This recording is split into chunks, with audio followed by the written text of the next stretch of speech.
All right, so today it's just going to be Jerrod and I. We're going to be talking to each other, kind of giving everybody a little bit of a background on who we are, what we do, what we think, and let you kind of realize just how stupid we are. Right on. So I think a good way to get started is to kind of give a little background on not each other. I'm not going to tell everybody about Jerrod, but like, I guess, Jerrod, go ahead and just let everybody know a little bit of your history, where you're from, what you do, what you're interested in, what your likes, dislikes. I don't do anything. No, I'm just kidding. Well, lately, no. Full-time fireman, paramedic, and haven't done it for about 4 months now, so, I'll get back into it. Feel sorry for your first patient when you get back on. How do we do chest compressions again? Well, when I think when you're like 14 or 15, the Explorer program where they do it for cops and firemen. Oh, yeah. So that was a cool thing to do at Lucas. So I was super excited when I got on that. And then when I decided to go to the Army, and I came back and everybody I knew were firemen. Everybody I knew were firemen and medics. I'm like, well, I guess I'm doing that. I went to I was like, I'm going to go to college. And I went to one of the...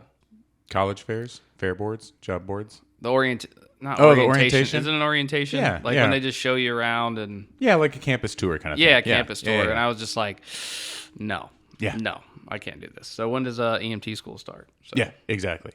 and I mean, I was kind of the same way. I mean, I do have my college degree, but I tell everybody it's a degree. It's a piece of paper. It's great. I don't even get the full benefit of mine. I got mine from the University of Phoenix. But I actually got a good paying job in my career field because of having a degree. So I can't even participate in the class action lawsuit against University of Phoenix. But that is true. I mean, there's something to be said, like a police academy and EMT school. What you're learning is about your job. It's like a technical school. Right. You're not learning just math or creative writing or poetic literature. It's focused on what you need to do. You're not going to need to know, a poem by Chaucer while you're giving chest compressions or saving someone's life. Well, the thing I didn't know when I was in the Army is that I didn't know the GI Bill could be used for technical certs or whatever. So once I found out it could be paid for, it has to be an accredited school, and that's pretty much the only requirement. Which, I mean, to be real honest, with police academies and EMT schools, they have to be accredited for you to get your certifications. Right, so. And Angie over at Central Ohio EMS Training, all their school has a consortium with the college, so it's like you're taking a college class anyway. When I went to the fire academy and got that paid for, the VA guy, I told him, I said, he said, hey, the VA hasn't paid yet. And I'm like, what do you mean? And he's like, they haven't paid yet, so you can't graduate until they pay. And then I was like, well, they paid for EMT school. He's like, that's the problem. They'll only pay for one technical class. He's like, trust me, I based my whole career around this. And I'm like, okay. So I called, and they're like, that's not true. Yeah. It'll be in tomorrow. Yeah, it needs to be accredited. And it's he's a dollar amount, not a number of schools. Yeah, I told him that, and he's like, I based my whole life on that, man. I'm like, you should have called at least one more person instead of just your buddy that used to work at the VA. Yeah, he now regrets all of his decisions. Yeah. Yeah, I mean, it kills me how many guys we served with or that I know have served who have gone through a technical school or a police academy or EMT paramedic or fire academy who are like, I mean, I've had a handful of guys who have said, man, it would have been nice if the GI Bill would have covered this. And I'm like, did you try? It does. Because those are accredited technical schools. And, at least for Ohio, almost every police academy is run through a community college. So you get college credit at the same time. So, even when I went through my police academy back in 2000, I used FAFSA for mine. Okay. Because it fell under the college. So, I mean, there's so many times where they sit back and they go, I think with firefighting and law enforcement especially, maybe not EMT, just because it's kind of set up a little differently.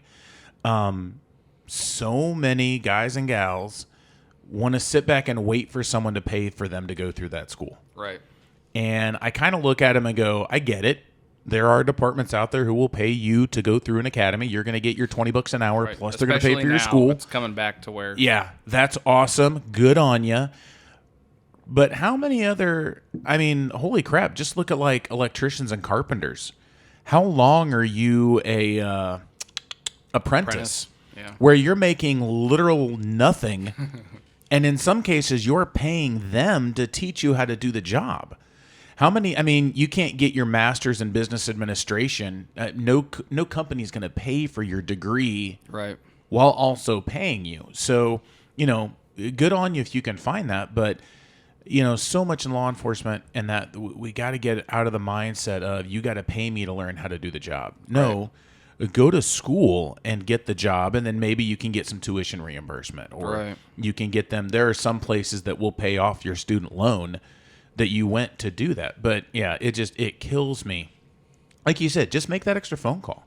Yeah, ask around. Because I'll be real honest, I don't think in all of my dealings with the VA, and that was the GI Bill, I actually ended up doing the vocational rehabilitation as well, which I'm going to say anybody out there, do it. Do it. They not only did they pay for all my schooling, they paid for all my books, they paid for all my materials.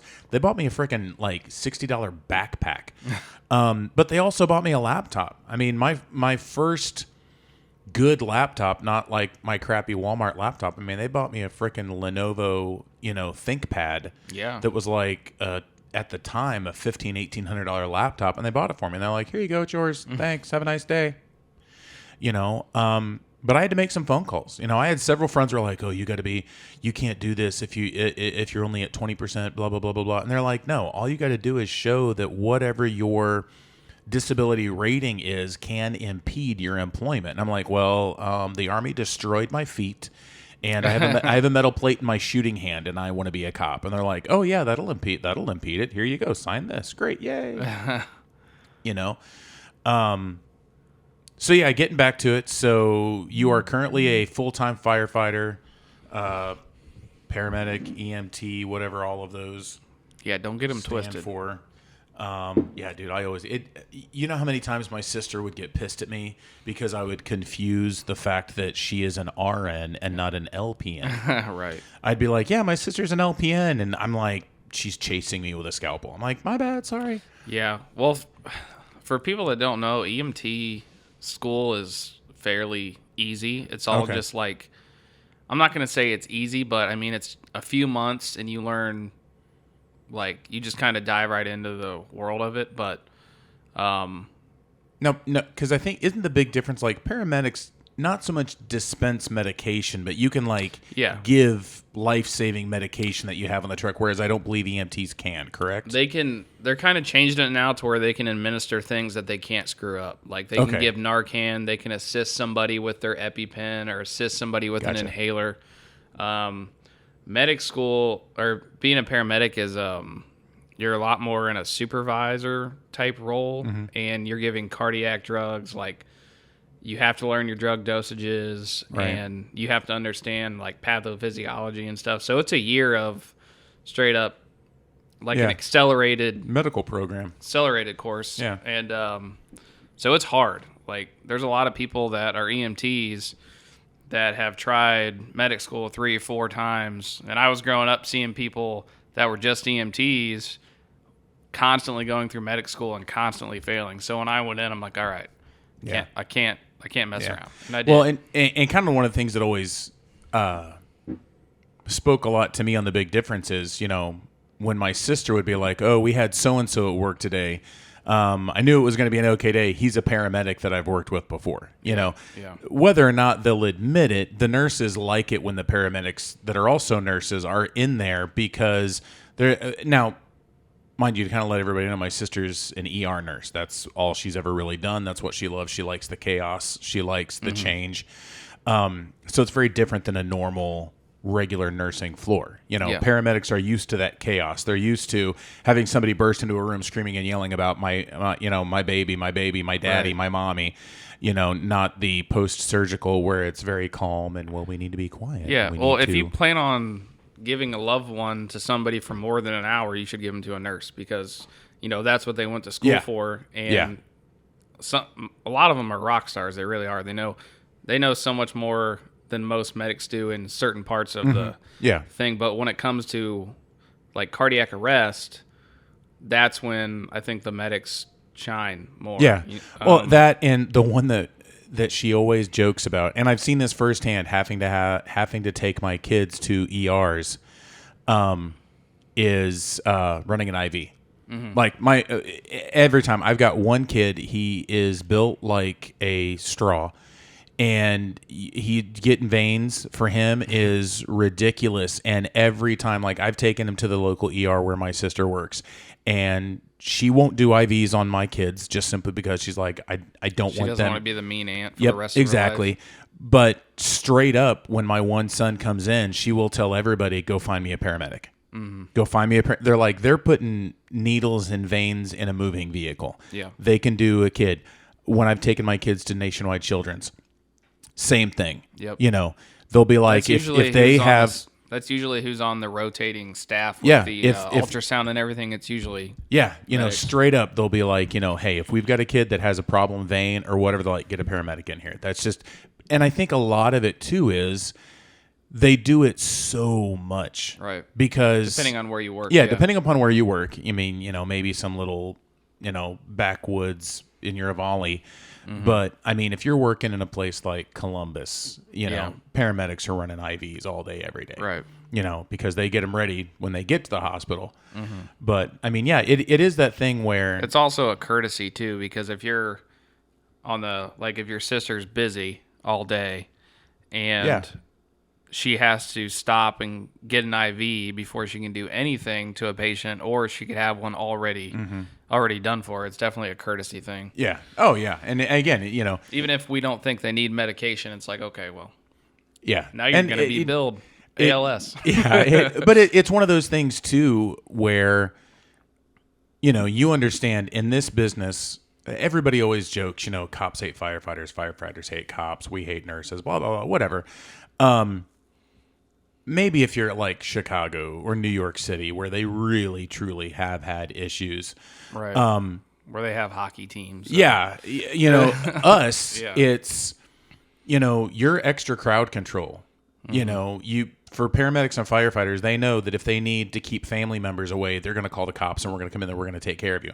We know that if we've got a bad crash scene and we need extra bodies for traffic control, or we need extra lights or some spotlights, we know to call. I mean, one of my favorite stories is when I worked for my first agency, and I'll get into my background here in a bit.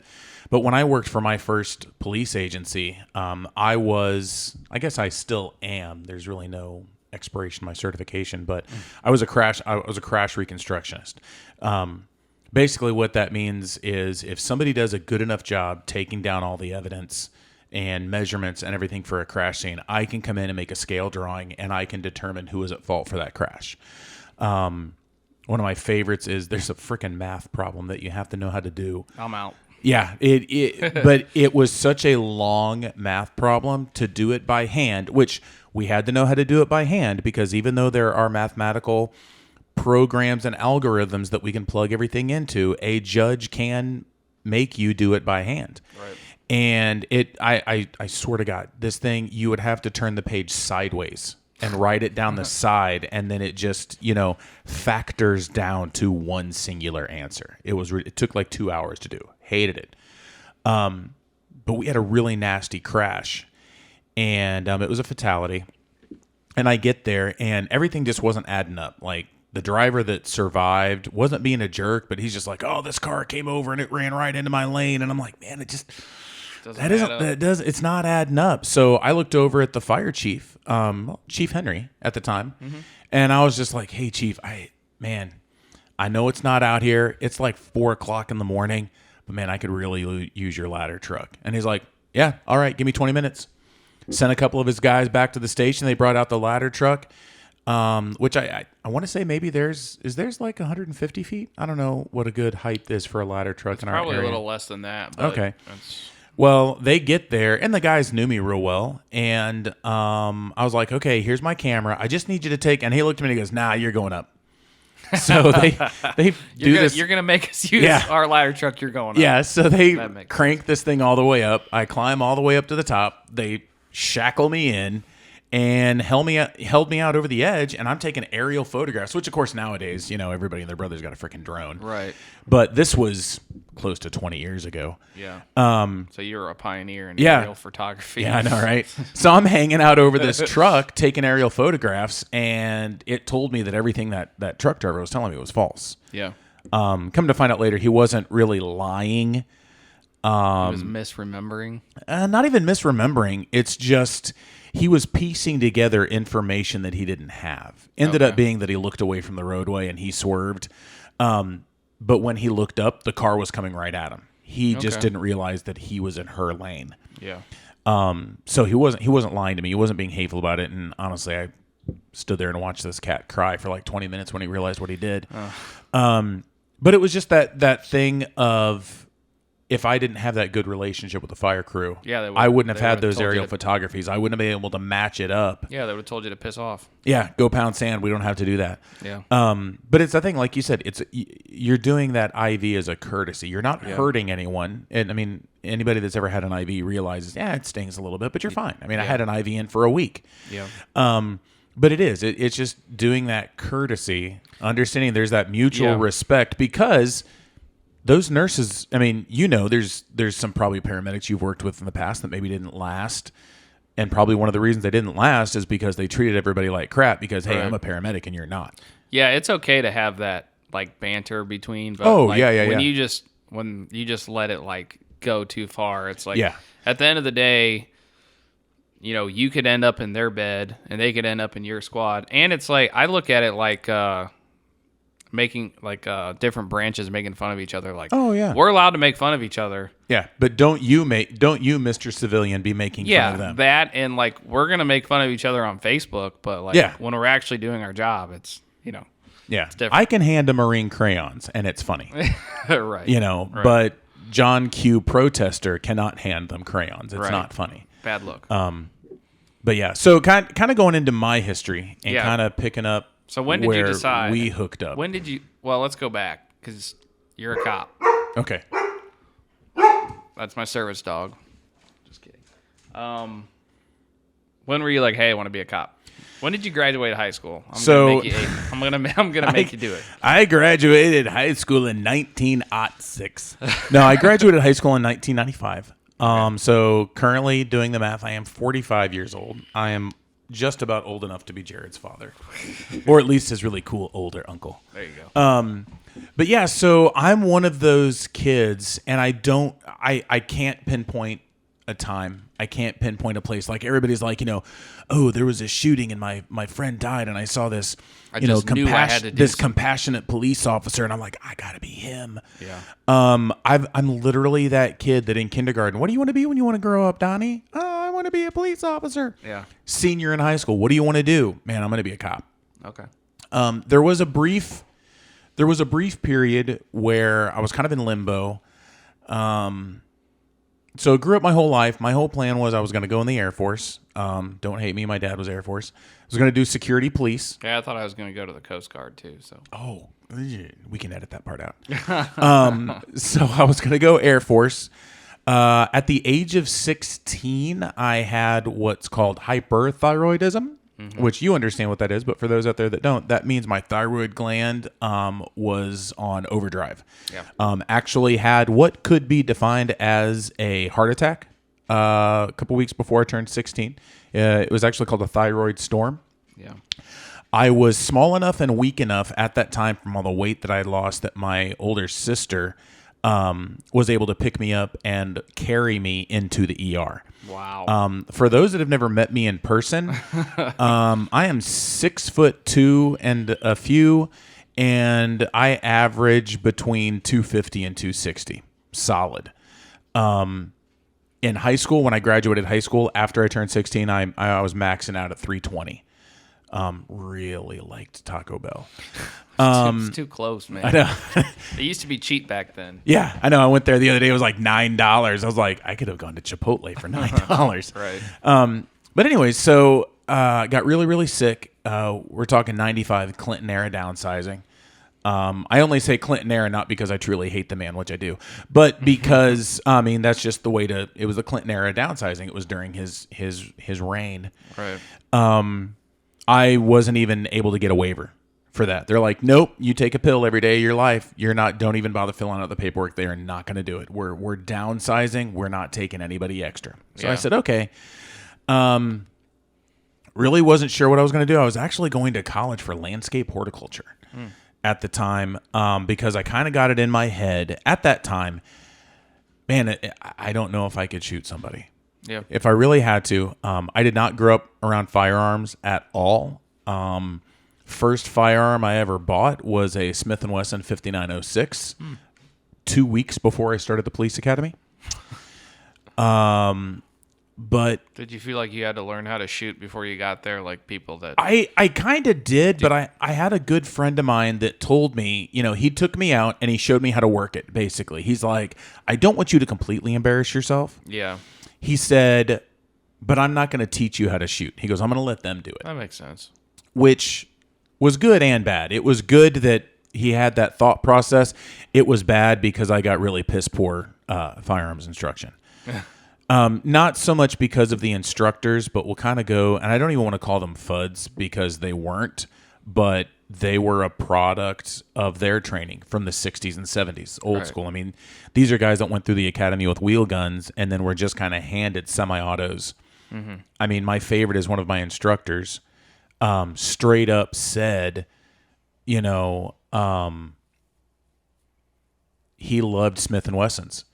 He refused to use a Glock because he called them, they were plastic. I'm not going to use a plastic gun. Wonder Tupperware or whatever. Yeah, you put that in an oven and it's going to melt. And I'm like, why in God's name would you put a gun in the oven?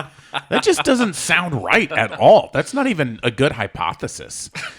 But oddly enough, my mother, who was I don't want to say anti-gun, but she didn't want her little baby to be any part of violence. Right. I was not allowed to watch G.I. Joe, Transformers, none of that stuff because in my mother's opinion, and to the day she died, she thought it was hilarious because in her opinion, she actually told me when I was a kid, I'm not allowed to watch those because she did not want me to grow up and have a love of firearms.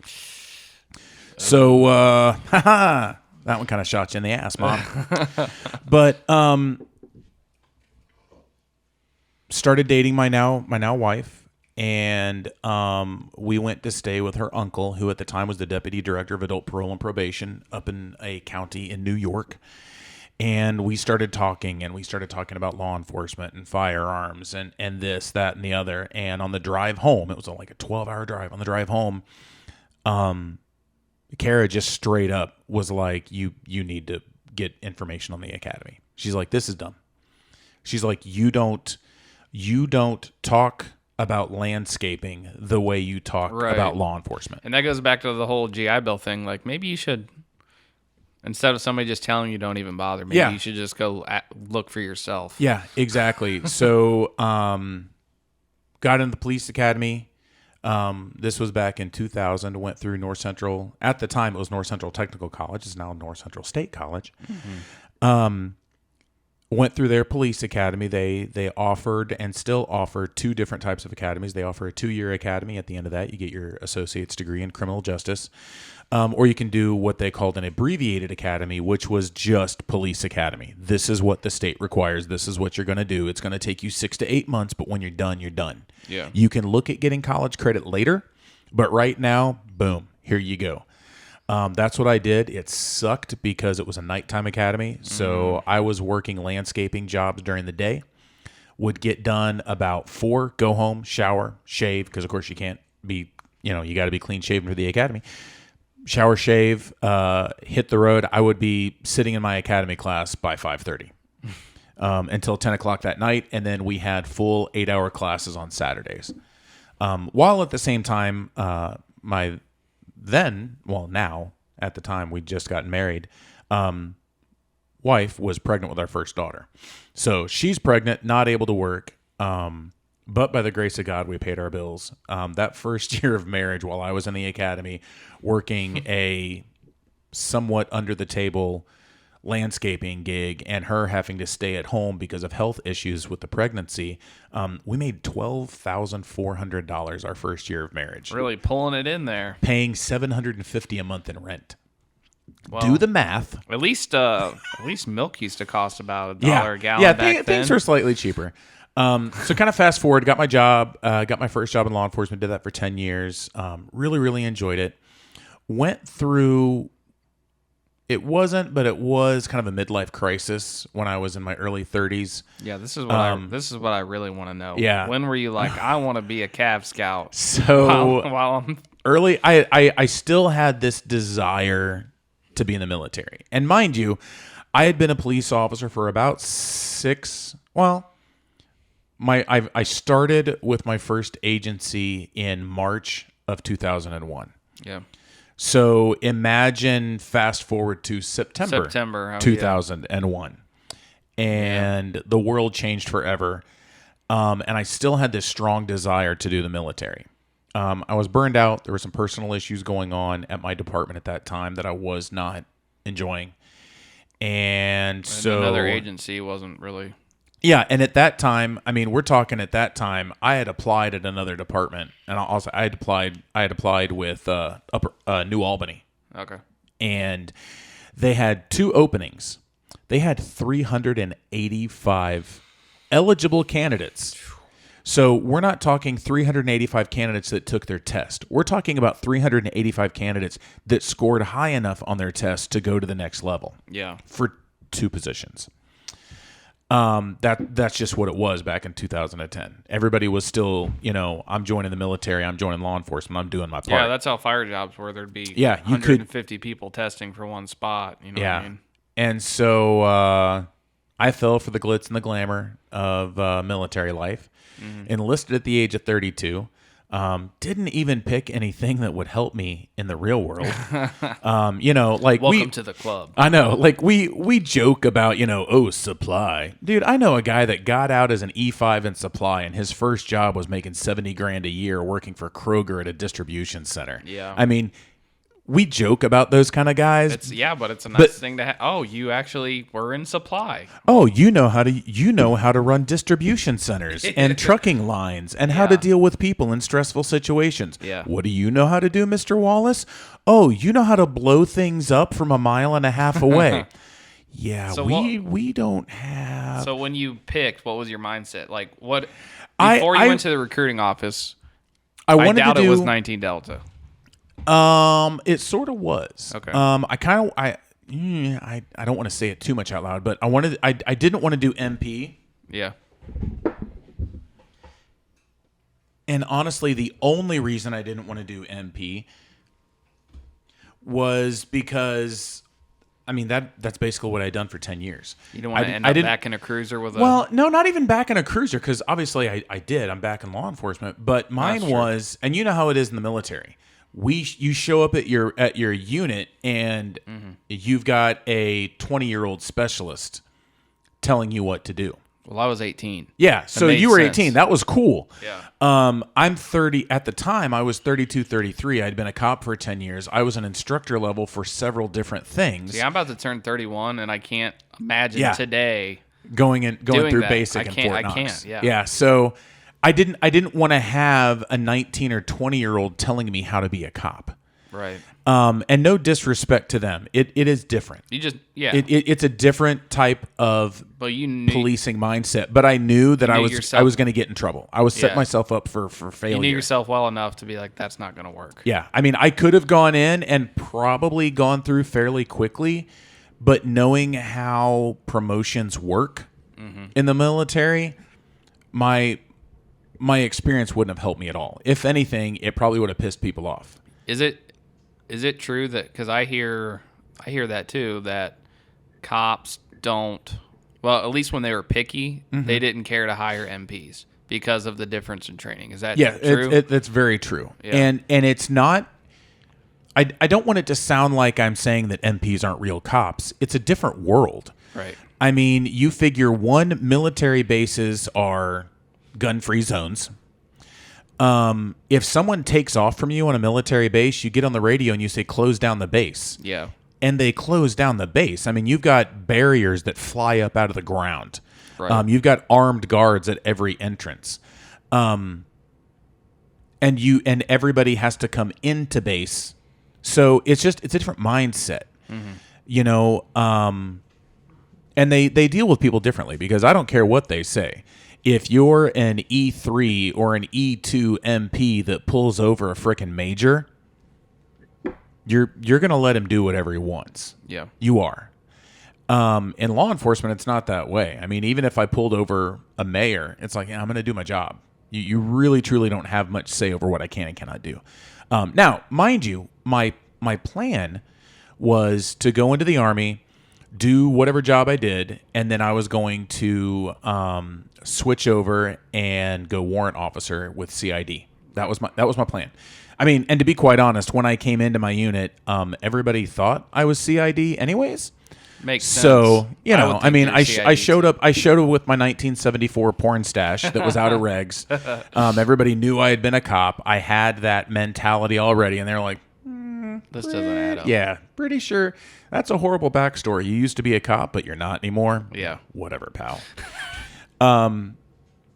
But I knew I wanted to do some sort of combat position. I mean, I scored high enough on all my testing, not because I'm a super smart guy, but just because I was 32 years old. I knew how to take tests, and I had no pressure.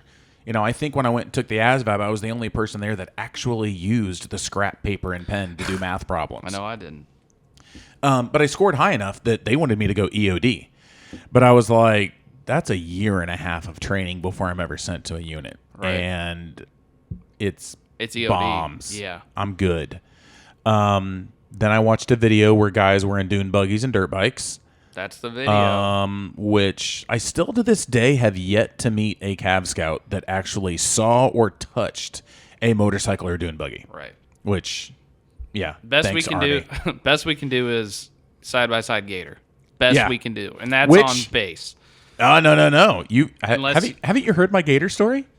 Yeah, with the crew serve on the top. Yeah. So I don't, and I'm sure they happened all the time. But it's not a dune buggy. That's true. It wasn't a Not dune buggy. So yeah, I went through. I think I was the next to last graduating class at Fort Knox before they moved everything down to Benning, and I believe you were the class right before me.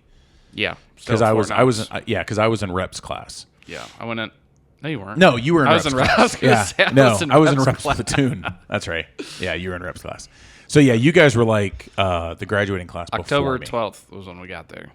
Yeah, I got there the 23rd. Okay. So you guys had probably just gotten kicked over to your drill sergeants when I was still in processing. Yep. That ungodly boring. So time. were there drill sergeants that were like had to have been like probably your age? Oh yeah, there were several drill sergeants that were younger than me. And when they were yelling, were you just like? Because I was scared shitless, but were you So- just like, all right? What I got is I got word from my dad, and my dad basically what my dad told me is he goes, your drill sergeant's job is to break you down to the point that you realize you need to be part of a team. Mm-hmm. He goes, that's their job, and he goes, if you're lucky, you're going to get drill sergeants that are really good at their job, and he goes, so expect it.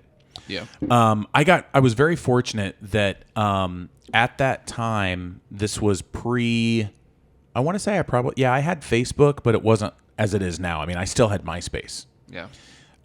Which I really miss MySpace. I know. Dude, man, the music in the background, people would click on stuff and you would hear Homer Simpson. We don't know it was how good awesome. we had it.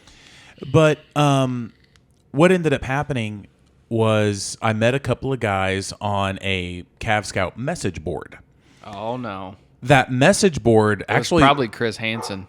No, what it probably was, I'm going to go meet a Cav Scout at his house. You're not a Cav Scout? And so started talking to these guys, and the only reason we kind of knew it was legit is one of the moderators was actually cadre at Knox. Mm-hmm. And you had to put in, like you had to send him a private message, like just what your name is. And then he would message back. I can't remember. It was done so that I wasn't giving enough information, and neither was he, but it was enough information that he knew that I was legit. Yeah. And we ended up meeting the guy. He was there for our gas day. our gas chamber day. What's his last name? I don't remember, dude. That was like 10 years ago. Yeah. I don't remember his name, but he was an older dude. Like, his big thing was he had like 3 confirmed knife kills in Iraq. But so I ended up getting to be just good buddies with these guys online, and then it was like, hey, we have the same ship out date. Maybe we'll bump into each other. Lo and behold, we actually ended up being in the same platoon in basic, and one of the guys, Mike Williams, still, I mean, to this day, if he showed up on my doorstep and said, hey, I need some place to stay, I'd be like, right there's my couch. I'll knock one of my kids out of their bed. Right. Was a couple, I think he and I are like maybe 1 or 2 years apart. Older guy, had gone through some stuff in his life and just decided to join the military. He actually slept in the bunk under me.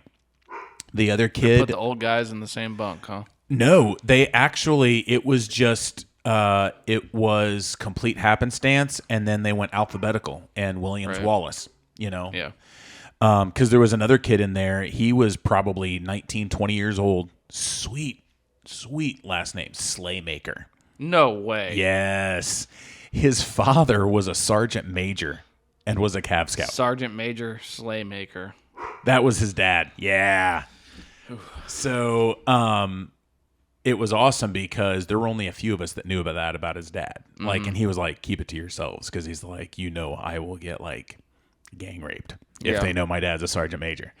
And it was funny because, graduation day, his dad shows up and he's over there talking to him, and the drill sergeant's like, private, why are you, and then notices the name tag. And I was like, and so it's awesome because we're all standing there as all of our drill sergeants go to parade rest for this kid's dad. And his dad left, and the drill sergeants looked at him, and they were like, smart move, kid. Yeah. Smart move. Yeah. I wouldn't do that on my first day. My dad's a sergeant. Yeah, my dad's a sergeant major. Like, oh, really? Well, beat your face. Yeah. Your dad's going to love this, sonny boy. Yeah. So, yeah, the one funny story is and I don't know if you know this, my wife, there was a message board she could check for spouses and parents to find out where we were going to get stayed. It wasn't oh God, no, we didn't have Facebook for the unit back then. We're not these little namby-pambies nowadays. They have freaking Facebook pages that update parents like, your future soldier today was doing push-ups. There was an India Troop 181 Facebook page. Really? I don't know who made it, but people could check it. And maybe there was, and my wife paid attention to it, but I mean, of course, we didn't. I mean, good God, we got to call home, what, twice? 2 or 3 times, yeah. If that. And I mean, I think it was only like 15 cents. Like, hey, honey, I'm not dead. Graduation day's this many. How many are coming to write me in a letter? Love you, bye. Yeah. And it was expensive. Yeah, because we had to use the calling cards. Such a scam. Yeah. But, yeah, so I leave Knox, go to Fort Bliss, and get to fall into that joyride. I keep looking back on it all, and I lucked out because I kept getting put in platoons with people that understood me, and they got my sense of humor. They got why I was there, what I was doing. It because you and I both know there were guys there in their late 30s that were like, I've been fired 7 times, and I can't do anything other than sweep and shoot a gun, so I'm going to join the Army. Yeah. But like when I was with Apache Troop, 2nd Platoon, I got paired up with 2 of the older sergeants, and it was just like, I remember being at the orderly room, hey, they need another driver in 2nd Platoon. You go to 2nd Platoon. Oh, the other guy there. Oh, they need a driver in 1st Platoon. You're going to 1st Platoon. I go to 2nd Platoon, and I get paired up with Sergeant First Class Pethis. Dude was old. He got out of the Army, waited like 8 or 9 years, and then got back in. He was telling me about when he went through basic the second time. He was a Cav Scout both times. He's like, I show up for our, quasi AIT portion, whatever. And he's like, I remember showing up for that, and I hear, Sergeant Pethis. He's like, I turn around, and there's my freaking driver from my first deployment is now a drill sergeant. And he's nightmare. Like, well, and the thing is, though, kind of the learning experience I got from that was he told me it could have been a nightmare. It could have, but he goes, this was a good kid. I told him and I taught him. He's like, I didn't boss him around. Right. I led him. I taught him how to be a Cav Scout to the point where they had him freaking teaching the land nav class because, I mean, the dude was good. I mean, when we went to NTC, everybody else is like using their trackers and this and GPS, and he's looking at a freaking map, and he's like, I need you to drive here and do this and do that. And he could give a 9-line in his sleep. He could tell, anything and everything. I look back on all the stuff I've forgotten about being a scout, and he would rattle that stuff off. My platoon sergeant, Sergeant Redding, dude could point out which truck was his from a faraway shot in Restrepo. Wow. I mean, the dude had been in and he had seen some stuff. But they were good leaders, and I took a lot from them. I think I was very fortunate that when I got in, I had Captain Patton. I don't know how much you really interacted with him. Good dude. He was a leader. He wasn't a boss. Yeah. We'd go out for troop runs. And you know how it is. Captains, troop run. Oh, I got something else to do today, or I got a meeting, or I got to do the freaking Captain Patton would be right at the front, running backwards. Yeah. I remember one time we're running, and I've never been a runner. I was in my 30s. Everybody loved being in my group to run because I knew we'd take forever and it would go slow. I'm thinking to myself, dude, I'm catching up to Captain Patton. That I'm doing good. I'm doing good. And then all of a sudden he'd like turn around and run backwards for like 100 yards. I'm like, really, guy? And then everybody used to talk, not trash, but they were scared to death of Sergeant Tagami. Oh, yeah. Everybody was. I mean, the dude made E7 in 7 years. At the time, he was one of the youngest recipients of the Audie Murphy Award. I mean, he literally helped write the book on being a mortarman. And he's infantry, and he hated Cav Scouts. Right. With a passion. They do. They hate us because they can't be us. But I ended up getting taken out of second platoon and thrown into headquarters platoon because they're like, hey, you're old, you're smart, we don't have to babysit you. We're going to put you in Coist. You're going to do military intelligence for us. That's kind of... So in my 3.5, almost 4 years in the military, I never actually did. The only time I ever did the job of a Cav Scout was during NTC. Mm-hmm. I did the Coist position, which, again, I got along really well with Sergeant Tagami because I understood his mentality. Was he over the top and scary and a jerk? Yeah, he was, but they were one of the best mortar crews that 113 had. Yeah. And he took care of his guys, and he worried about his... During the deployment, he was technically the Coist sergeant, and that was supposed to be his number one thing. We'd start taking fire, or mortars would need to be doing it. He would look at me, I'd look at him, and he'd run off down to the mortar pit. Because he knew I knew how to do my job. He trusted me to do my job, and I trusted that if I needed him, he'd come back. Did he ever let you hang a mortar? Yeah. So he let me hang one, but that was only after he had me help them settle the base plate for the 120. Have you ever done that? No. Yeah, threw me about 15 to 20 feet in the air. So if anybody out there can just Google and look up, YouTube 120 mortar settling the base plate, because what they do is they dig a little pit for it, they put it in the ground, but then they'll shoot several like flare rounds, non-explosive rounds, just to push it down into the ground. And they would have the newbie or the new guy or the idiot Cav Scout stand on it, facing away from it, covering your ears. Yeah. I'm doing that for everyone listening. I'm covering my ears. And then they would set off the round. And it, again, 250 pounds. It launched me a solid 15 feet up and out.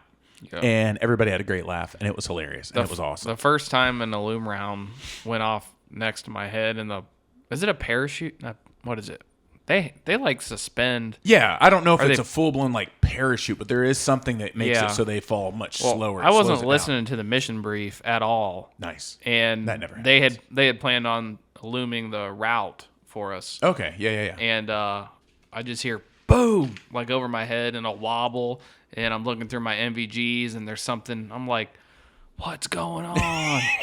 We're all gonna die. No, that we talked about that. Oh. Yeah, and then they're like, yeah, I'm like, oh, okay. Yeah, but, so I did the Koi stuff, which was cool because, I mean, at one point during the deployment, you guys are going out and doing missions. We're going out, hey, we did this. We came back in. We threw some pens at little kids. It was great. That lasted about a month. Yeah.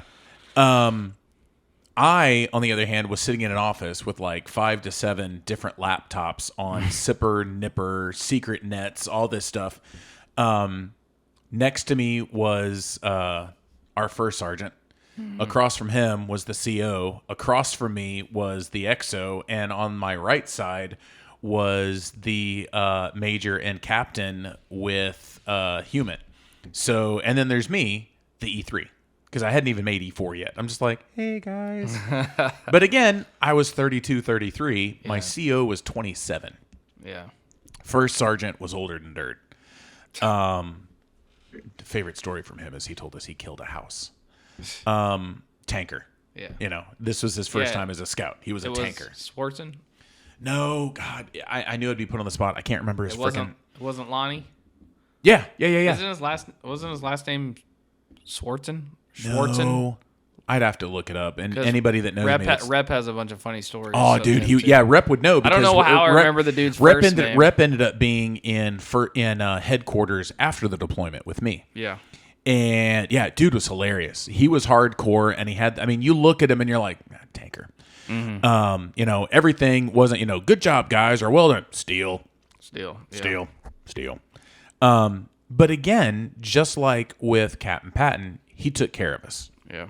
My favorite taking care of us story with them, and I know I'm going on forever, was during the deployment, and you probably remember this. There was a mission that they wanted us to do in a hostile environment. When Apache troops started planning that mission, there was no snow on the ground. Oh, yeah. Operation Frostbite. Yep. We sent... So I'll give you the Apache troop side of it, because I'm sure Black Hawk hated us. I was on leave, so my whole platoon hates me because I left the day before they went out. Nice. So you know. I helped plan that mission. Okay, mind you, because I was in Koist. The mission called for it being a nice fall day. We planned. There was still snow on the ground when I left. It just wasn't blizzard. Well, no. We started planning that mission a solid 2 months before it happened. That's the problem. I don't hear about those. I never heard about those things till a week out. So we started planning that mission, and we did everything. We did all the paperwork. We sent it up, and they kicked it back to us, and they're like, yeah, we can't do it because they don't want you to have Apaches overhead. And we're like, well, it's ROE that we have to have Apaches on this type of mission. Well, we don't want to do Apaches, so figure it out. Okay. So we redo it. Okay, we're going to do it with Black Hawk gunships instead. Yeah. Okay, great. It's approved. Great. They send it up the chain. Well, headquarters forgot to request the Black Hawks. So it gets all the way up to like frickin' First Armored. And they're like, why don't you guys have any like Black Hawk Overwatch? And like, oh, our bad. So it gets kicked back to us. Mm-hmm. I mean, dude, we had this thing set up that myself, Sergeant Tagami, and Sergeant Bustamante, and Specialist Willis, who was our camo guy, former Marine, still really, really good friends with him as well. We were going to be We were going to be sling load dropped on a hillside with a frickin' gator and a trailer and the 60 millimeter mortar. Or no, we were going to have a 120. So those two were going to do the 120. Willis was going to be our camo, and I was basically the PSD element for that. Because Tagami was like, "You're 32, I don't have to babysit you, and you know what you're doing. You've been in some hairy situations." And I mean, we had that all approved because Tagami and Bustamante were both sling load masters, so they could do it. And the goal was we were going to be Overwatch, dropping rounds. Willis and I could be spotters, and then our skedaddle was we just hook up to the gator and haul ass out of there. All this done. They kept effing it up, kept screwing it up. Finally, it came down to everything got planned, and we're like, there's supposed to be like a foot of snow on the ground. This is a horrible idea. Yeah. The people we wanted 2 months ago are gone. The weapons caches are gone. It's the winter. Yeah. And it was going to be a great bullet point for an XO or for a SCO. Yeah. And I was sitting at the table when they hung up the phone and were like, yeah, we're not doing it. I slip, fall, break my wrist. I go home. I get word back from my guys. They're like, dude, remember that mission you planned? I'm like, yeah, that was a no-go. And They like, did it. no, Blackhawk did it. I'm like, oh my sweet Jesus, how is everybody? And they're like, well, let's see. One guy blew out his knee jumping out of the helicopter, and they told what was his name? I can't remember his name. He was your fister or One of our fisters. I can't remember. Yeah. He wasn't in our. He wasn't a scout. He wasn't in our troop. Yeah, cool dude. I remembered him because, of course, he I came guess back. he was in our troop. He came back to Bliss shortly after Yeah. I did. But yeah, they told me about that, and I'm like, dude. I heard there was grown men crying. They had them all in their snowsuits. They hopped off the Chinooks. Yeah, And because people were just disappearing in the snow. So guys are disappearing in the snow. My understanding is he blew out his knee because as he jumped out, he it's like snow. You don't know how deep it's like jumping into a pond that you don't know the depth. You can't see. And one leg hit ground, but the other leg hit a rock that was about 2 feet higher, and he blew out his knee. Permanent disability out of the military. Now this is rumor. This is not proven with fact, but I heard it from several different people that the first person on the medevac and the first person off the medevac was the SCO. Yeah, and when everyone was looking, because they got airlifted out and brought to Apache troops, AO, and everybody's looking for him and nobody could find him, and come to find out he was in the CO's bunk in front of the CO's heater. Well, people were mad at me when I showed up a month later. Yeah, oh, I'm sure. How was that mission? Yeah, I'm sure. Everybody, I mean, they loved teasing the crap out of me because, I mean, I was there for like 4 months into the deployment, and is that when you out decided? my wrist. I wanted to ask you when you decided like you weren't going to re-enlist. Everybody has that one. So I get back home.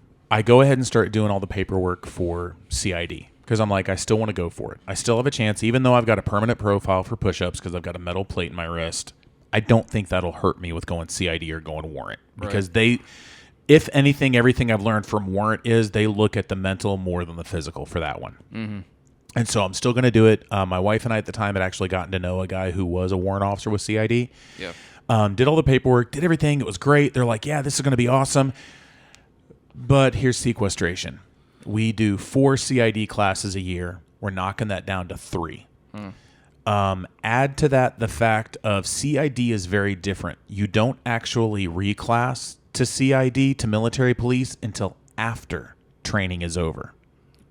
Wow. Yeah. So there is the real possibility that I could have gone through CID military police training, and then they're like, hey, we don't have a spot for you, so we're going to either send you back to your unit or just plug you into an MP unit somewhere, but not as CID, as an MP. So you would have had to reclass to an MP, and then after the training, I would have had to have reclassed to an MP, not CID. Or so it's kind of like going to Ranger school, and if you don't make Ranger, you're still an 11 Bravo. No, it would be more like going to Ranger school, passing, becoming a Ranger, not getting on a battalion, and not getting on a battalion, being told we don't have room for you anywhere, so we're going to send you back to an infantry unit. That to go to basic. Yeah, basically. Yeah. So I was still looking into it. I was like, well, maybe I can make this work. And then they were like, because of the sequestration, we can't even start your process until date X. Thanks a lot, Obama. The problem is date X was after I would have needed to have re-enlisted. Yeah. And we both know that what happened with 113 Cav is, for us to have re-enlisted, we would have either have been kicked to the wind or we would have gone to that dumbass Jordan deployment. I heard it was fun, though. Yeah, I mean, we could have done the Jordan deployment, but then here's the next problem is I would have come back and immediately been kicked off somewhere else because 113 disbanded. Right. They were gone. For reasons we just basically listed. Yeah. So here's the next problem. Now, let's say I do that. If I had re-enlisted, I would have had to have gone to the Jordanian because then I would have been fenced in. Mm-hmm. Would have gone to Jordan, come back, disbanded, kicked to another unit.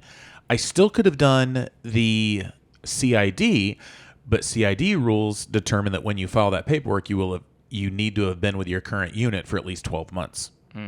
So I would have had yet another year as a Cav Scout, who knows where, before I could have filed for CID. And you didn't want to get stuck in the... So it would have been another 2.5 years as a Cav Scout with a permanent push-up profile. You and I How both... would that even work? You know what I mean? Yeah, I mean, the biggest problem is you and I both know how promotions work. They're not going to promote a guy that can't do push-ups. Yeah. You would have been a career specialist. Yeah, once you make like E5, E6, yeah, they'll start pushing you through. But there's no way I could have passed a board Right. with a permanent profile push-up. I'm surprised they didn't medical you out. I probably could have gone through the process of that, but when it finally came down to it, and I was like, I've got less than a year in, I'm not going to re-enlist. I mean, what we both know, 113 was so jacked up. I had less than 90 days left until my ETS date, and they tried to send me through WLC. Yeah. I'm like, I'm not promotable. Well, I don't want to be promoted. The same thing happened to me. I said, I'm not going to re-enlist. I'm getting out soon. They're like, but you're going to WLC. Yeah. And I was like, okay, I guess. Yeah. So oddly enough, I failed my run time by about 30 seconds. Really? 30? Yeah. On purpose? Oh yeah. On porpoise? Oh yeah. I'm running with the guy he was my pacer because they wanted to make sure. He's like, "Come on, man, we got it." And I started slowing down, and he's like, "What are you doing?" And I'm like, "Oh, can't do it, can't make it." Because what would have been the point of me spending that time?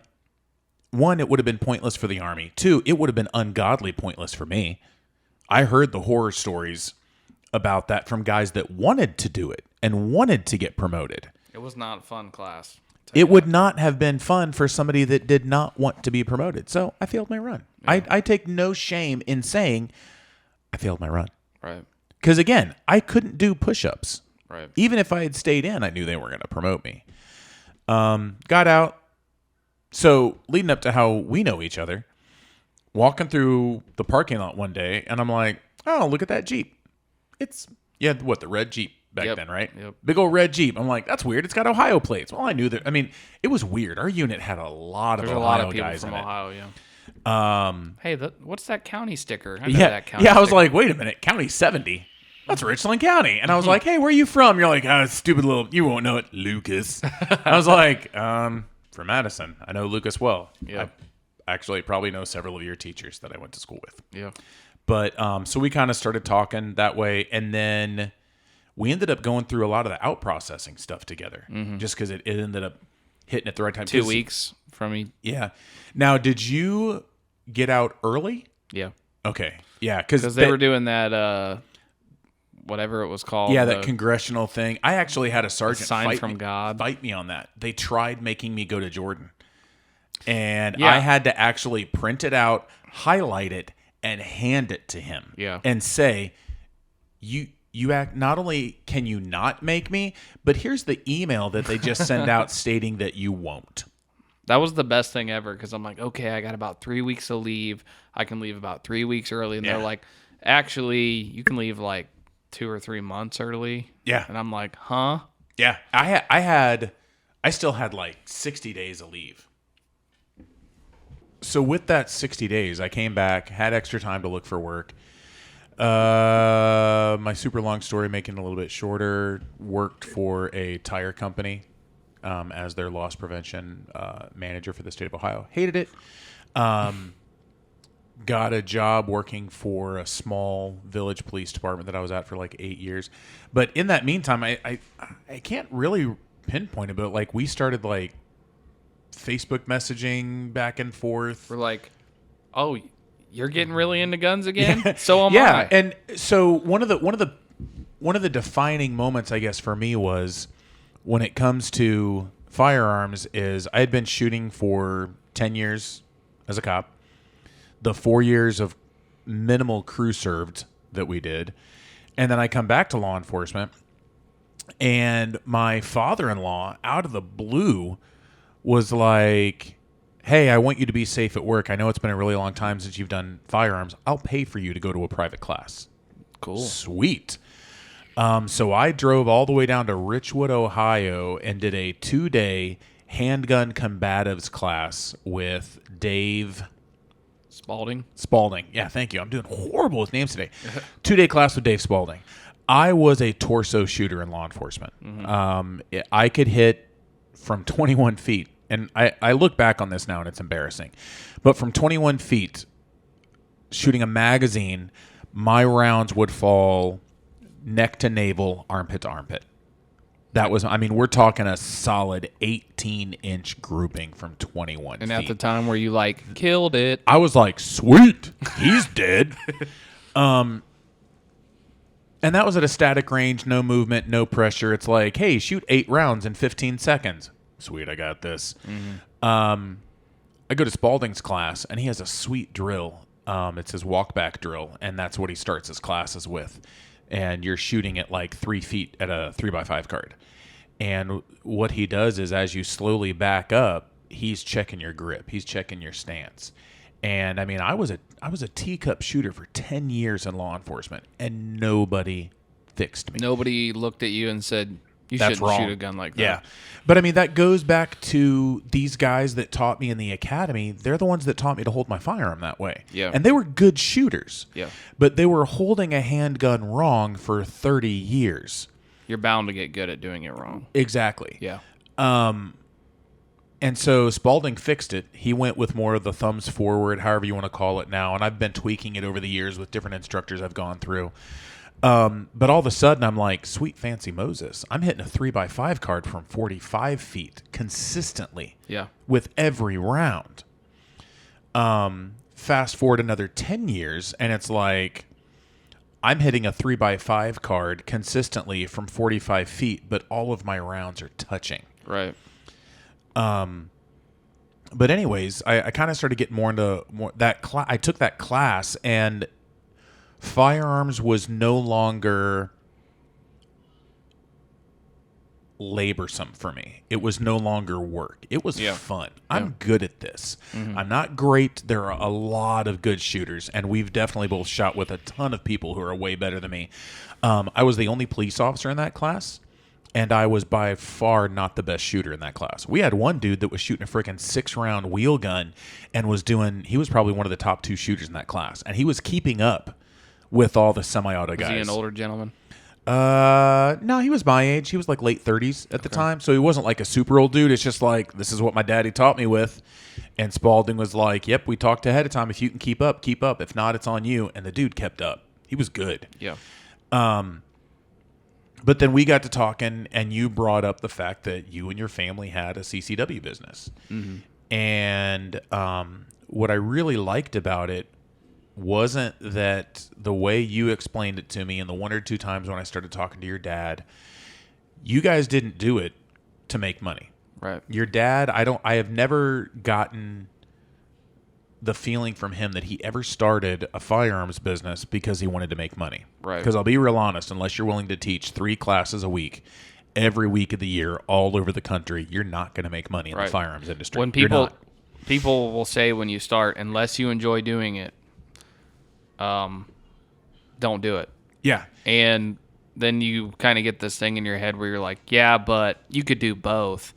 And you can, but you actually have to work. Oh, yeah. and I mean, it's work, but it's a lot of travel. Right. Like, I would love for us, and I'm hoping in the future through some contacts, to get a reputable firearms instructor to talk to, but not about firearms instruction, but about what it takes to be a firearms instructor and to make money at it and to make it a living. Because the little conversations I've had with guys like Ernest Langdon and, a little bit on the end of Spencer Keepers, but it's not his full-time job, but guys like Ernest Langdon, Scott Jadlinski. I mean, for God's sakes, Jedi is not sold out, but he is scheduled through 2024. Yeah. And he's teaching just about every week of the year. And, yes, it's $500 a person for a 2-day class, and he has 20 people in class. That's a lot of money. I get it. But he's also driving all over the country. Right. He is never home. He's constantly staying in hotels. He's constantly driving. He's constantly flying. So it's one of those things where I'd love to talk to them and be like, people need to understand this is not about money. This is about sharing your experiences, sharing your knowledge, because we truly believe that a nation that can defend itself is a strong nation. Right. You know, and that's why I started coming out and helping you guys with the CCW classes. And a lot of it was I was just hanging out, and every now and then your dad would be like, well, hey, Don's a cop. What's your opinion on this? And I'd be like, for the most part, cops can't shoot. Next. But I got a good vibe for it. And then, like, one day, kind of out of the blue, we were just chatting, and you're like, hey, by the way, talk to the guys, and they wanted to know if you wanted to join up. And I was like, sweet, because I already have an LLC under my name for a different firearms company. But long story short, I called it Valley Defense because I live in the Clear Fork Valley. But then when you do the initials, my firearms company was VD. So, and I already had the LLC for that. So it was like... venereal disease firearms training. Yeah. Come get some. so I was very fortunate that a really cool name like Fire Ridge is what you guys chose. Yeah. But again, what I really truly liked about the mentality with the company is you weren't doing it. We aren't doing it to make money. Right. I mean, we all have full-time jobs. We're doing it because we like people to be educated. Yes, Second Amendment, we all have the right to bear arms. But I do feel like, and I don't mean this as we have the right to bear arms, but we have the right to bear arms, and we should keep in mind that we need to be responsible and educated as well. Right. I don't want to have that as but. Yeah. I want it to be, we have the right to bear arms, and to do so, we should be knowledgeable. It shouldn't be you take a CCW class where you fire your 2 magazines, and you're like, I'm carrying a gun, Old West, let's do it. Even though the Old West was much more restrictive on firearms. What's the book? Crap, I can't remember that. I'm blanking on everything. There's a great book, and I'll have you put it in the comments, dealing with the history of the Second Amendment and the history of firearms. And I mean, just not to go off on too much of a tangent, but just look at the Second Amendment and firearms confiscation in the Old West. Everybody's like, oh, you want us to go back to the Old West? Actually, no. No, I don't want to go back to the Old West. Because, I mean, the OK Corral. The OK Corral was centered upon the fact of the Earps were confiscating firearms when people came into town. Yeah. And the cowboys, the Clantons, did not want to give up their firearms. So the Earps were going to them to confiscate their firearms. So, yes, the Clantons were horrible people. They murdered, they rampaged, they raped, they were horrible. But when push comes to shove, the OK Corral was based on the fact of they were confiscating their firearms within city limits. Right. So the Old West was not as free as we think it is in the aspects of firearms. So you got me involved with you guys. I think I came in, and I think it was, I think part of the idea that you had as well was kind of maybe getting some fresh blood, some fresh ideas in with the company. So kind of my idea was, let's do some things that I had been doing. And let's start getting in some outside guys. And we can make a little bit of money. There's a couple instructors that we've made some pretty good money from. But for the most part, we were getting in. I mean, who have we had that you've actually attended? So kind of add it to your resume. Just through Fire Ridge, who we've hosted that you were actually able to attend. Ernest Langdon, Brandon Powers, and I don't think... I've always been kind of like you, where I'm going to take a class all year and then might get lucky to get life one. Happens. Yeah. So. Yeah. So. But we've had and John Murphy come in, and Tim and Matt. Tim and Matt have both taken the John Murphy firearms class, which I've heard nothing but good things about, and I really like John. The conversations. I've tried my best on, even when I can't take the class, I at least try and get there to meet them. Right. And make sure things are set up. Make sure things are going good, and it's kind of nice to get those conversations with these guys. Because Tim also took the Langdon class the first go around. Matt took Murphy's. You didn't do the shotgun class, did you? Your dad did. No. Your dad and I both took the Greg Ellifritz shotgun class, which was phenomenal. I love shotguns. I've been very fortunate that I took Spencer Keeper's class right before I got with you guys, but that's kind of what kicked off that idea. Right. Just went through Scott Jedlinski Jedi's Red Dot class, which was redonkulous. I absolutely love that class. Sweet So you can dude. see why people pay $500. Oh, exactly. His knowledge base. And we talked beforehand. We were like, oh, let's have this conversation about FUD lore and FUDs. Yeah. And Jedi is one of those dudes that completely blows FUD lore out of the water. Right. And one of those biggest is, if you're not military, if you're not law enforcement, you don't know guns. Right. Dude was high up in business. Yeah. Started doing gun stuff. He's done martial arts, so he understands the human body. But he just likes guns and he likes shooting. And he is not afraid to say, I learned this from this guy. Right.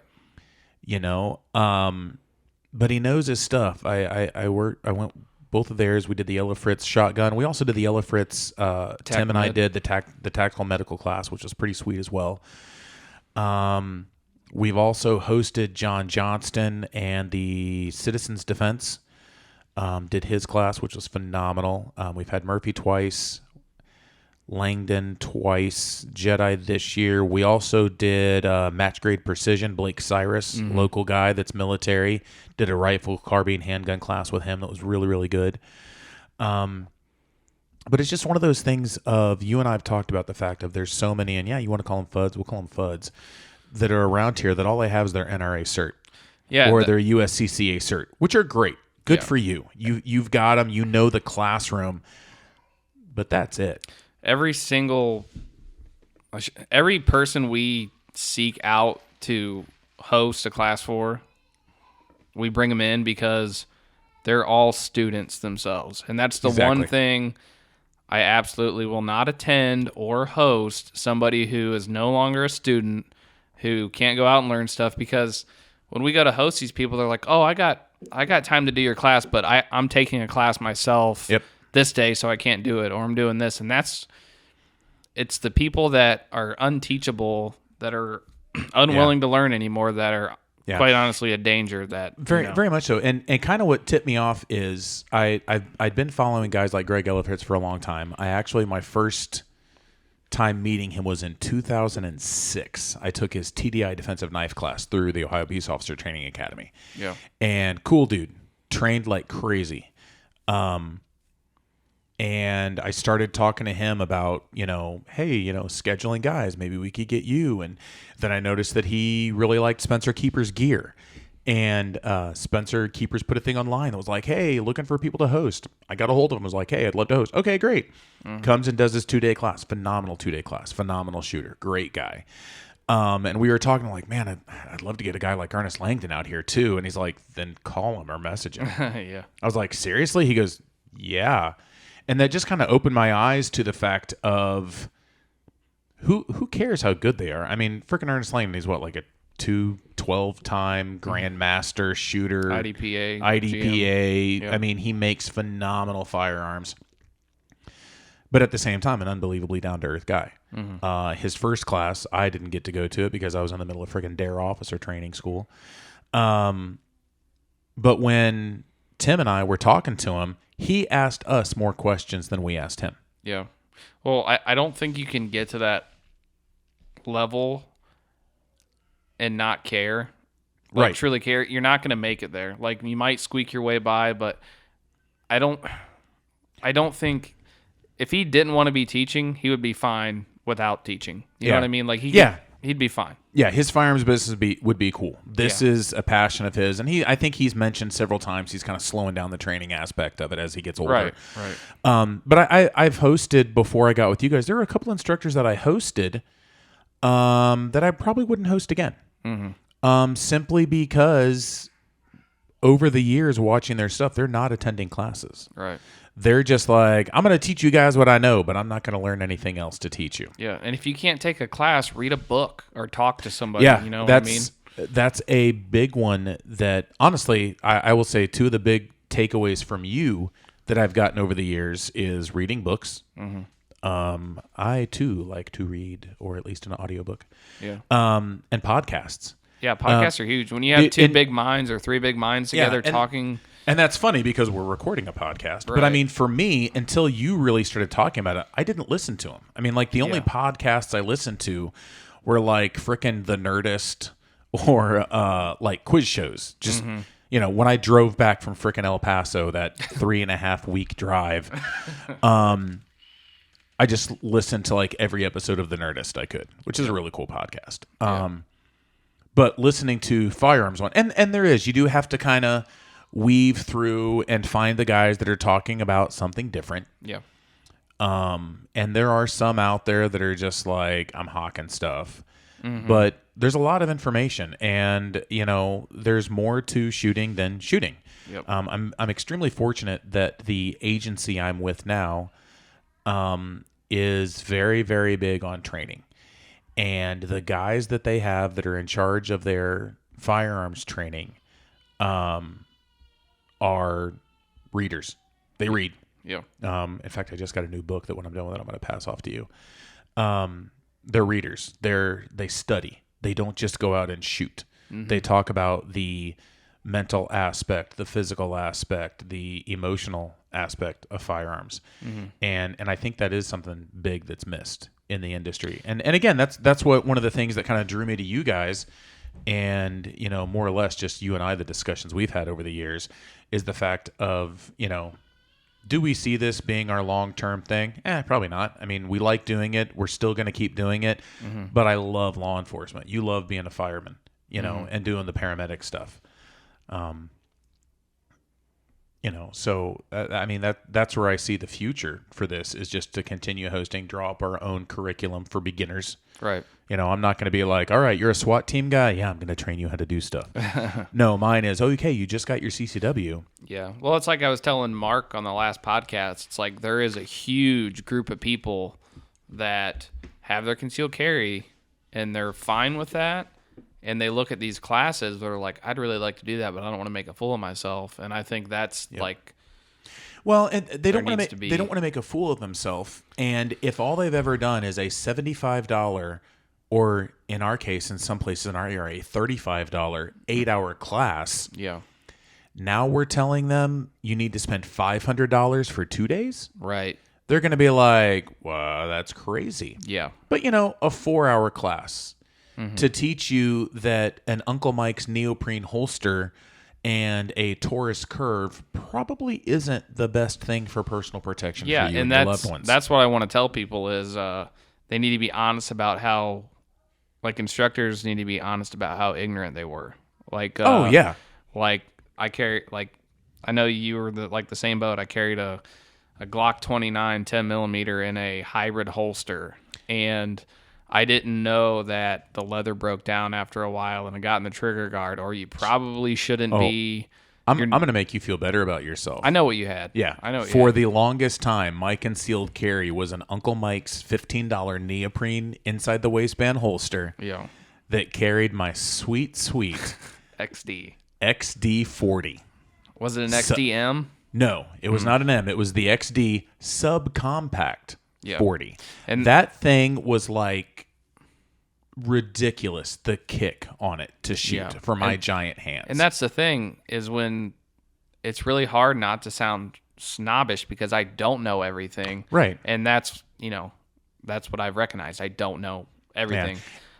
But when people are like, check out my new gun, and it's like, it's a subcompact 40 in a crappy holster, I feel like I have to say something without being a jerk about it. Like, hey, I've been there. Maybe don't. Yeah, you're not going to train with it most likely, but if you do, good for you. But most likely you're not going to. But I think it kind of offers that it's authentic. I tell them, hey, you know what, dude, I used to shoot a freaking 40 cal XD, and it was a garbage gun. Yeah. You get what you pay for. You buy garbage, you're going to have garbage. Well, Ella Fritz, when he does the Don't Dig the Rig series, one of them was exactly what I carried. It was a Glock 29 and a leather hybrid holster. And I'm like, you know what? 10 years ago, I might be like, what is this guy? What is this guy talking about? This is the coolest thing ever. It's comfortable. It's small. I could take down an elephant. Yeah. Or I didn't know anything. Or guys that are like, I carry my pocket Colt 22 in my pocket. Right. Okay. It's a 22. I get it. It could do the job, but it's like you and I have talked about how many holsters we bought over the years. Yeah. But I can't remember which instructor it was that told me, You're going to buy a $400 to $800 handgun. You're going to pay how much for training? You're going to pay how much for ammunition? But then you're going to get pissy because you want to buy we tell you to buy an $85 to $150 holster. Right. Well, I don't want to pay that much. It's literally the carrying case for something that is going to protect and save your life someday, but you don't want to spend more than $15. Yeah. You'll spend $80 mag dumping into a hill. Yeah, with ammo. and that's the other thing too, is there is a difference between practice and training. Right. Practice can either build upon or break down good skills, depending upon what kind of training you've had. The 2-day Brandon Powers class, talking about people that bring it more into just shooting. The first day you don't even use a gun, and he's even considered not using a gun, but it's people want to shoot. But yeah, I mean, there's so much more that you could be doing than just aimlessly, no pun intended, shooting at a target. You know John what I mean? Murphy's Street Encounters. His first day is all verbalization and pepper spray. Yeah. And how to stay out of bad situations. Yeah. You know, what's the one phrase? What's the easiest way to win a fight? Don't get into a fight. Yeah, don't be there. Yeah, don't be there. Don't be at Walmart at 4:00 in the morning. Right. Nothing good happens. You know, the training that I go through now with my current agency, our first 1 to 2 hours is dry fire drills. Mm-hmm. Up until I really started talking to you and getting involved with you guys, I had never even really heard about dry fire drills. Yeah. Honestly, the two... And I definitely don't do it enough. There's 3 really big things that made me start researching more than I ever would have. One, appendix carry. Yep. Was huge because I wasn't in the same boat as you'll shoot your junk off, boy, fudd lore, but I was like, no, it's not really for me. Looking at that, going to double single action, and then realizing that maybe it's not just shooting at cardboard with the best trigger control ever, shooting at a B8. Maybe it does have a lot to do with how you grip the gun, and then trying out competition shooting. Yeah.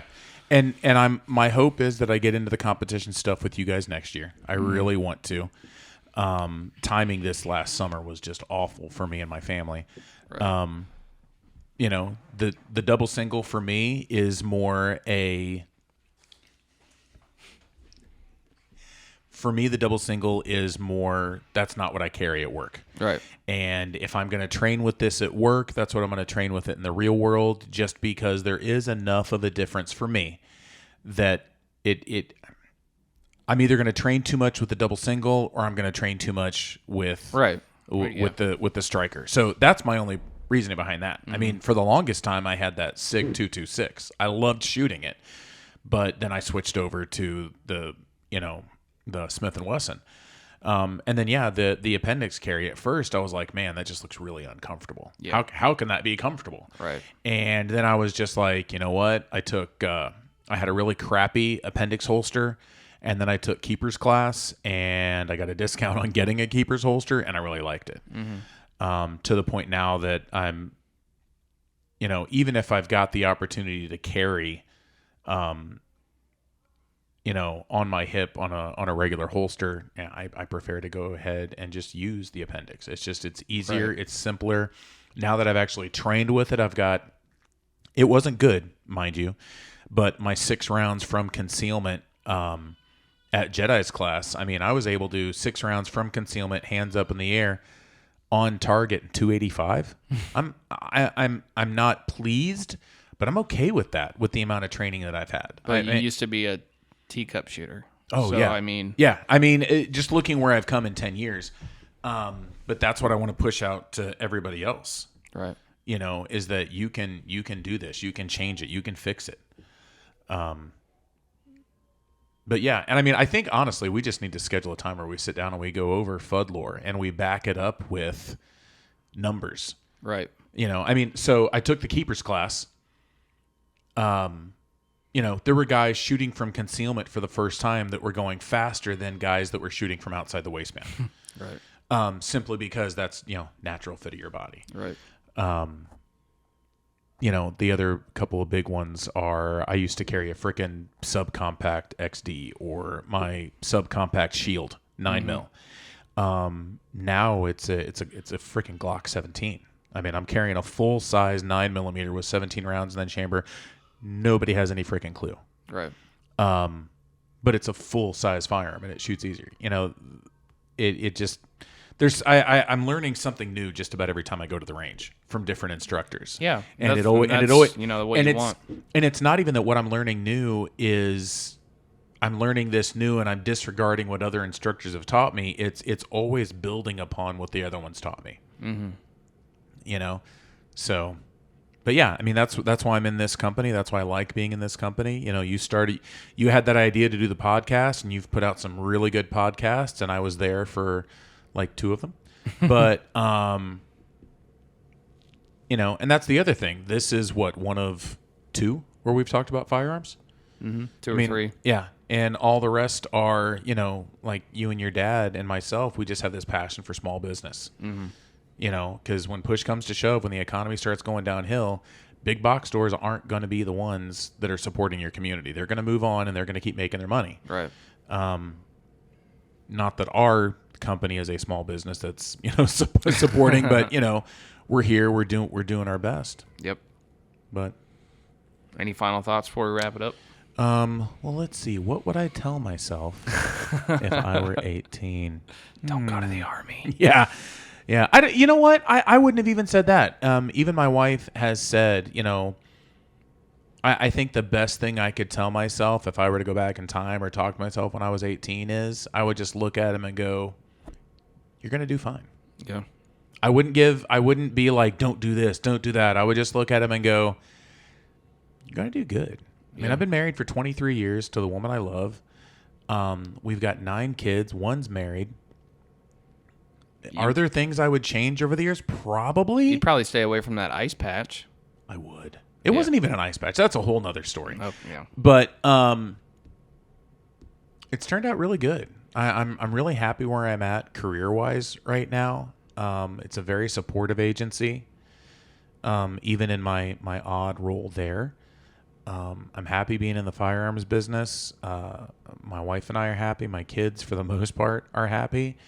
And I think maybe that's something that a lot of people get kind of caught up in is, you know, oh, if I could go back in time and change anything. If you go back and change one thing, everything else is going to change. Right. I mean, there is Have you not seen Butterfly Effect? Yeah, I mean, come on. Dude, by the way, have you ever read that book? No. Oh, the ending is so much more messed up than the movie. Like, truly. Yeah.